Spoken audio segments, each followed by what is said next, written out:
Home sellers tend to make a lot of the same mistakes because it's not something they've done very much, and some not at all. It's a really big transaction, so it's super important for sellers to avoid making costly mistakes.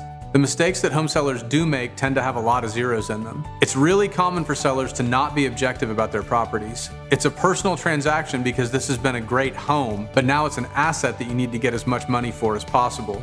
This means that you need to look at it objectively. You need to look at your features of your home, the upgrades, the deficiencies, everything. It's pretty rare for a seller to properly prepare their home for market unless you've had professional help.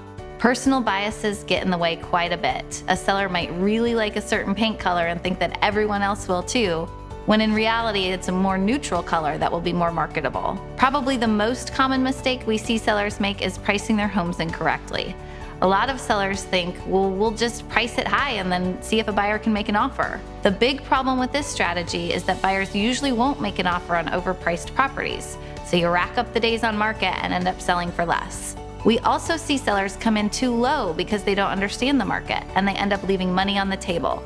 It's really important to get pricing right, and market knowledge is the only way to do that. Most sellers have only sold a few homes in their lives, and some have never sold a home. Because of this, most sellers don't understand the fine print in purchase contracts, and they can end up really hurting themselves if they sign something that they don't understand. Likewise, most sellers don't know to ask for a pre-approval letter from a buyer, and if they do, it's hard for them to understand just how strong the buyer's financing actually is. These small details can make a big difference in an offer, and it's critical for you to understand them.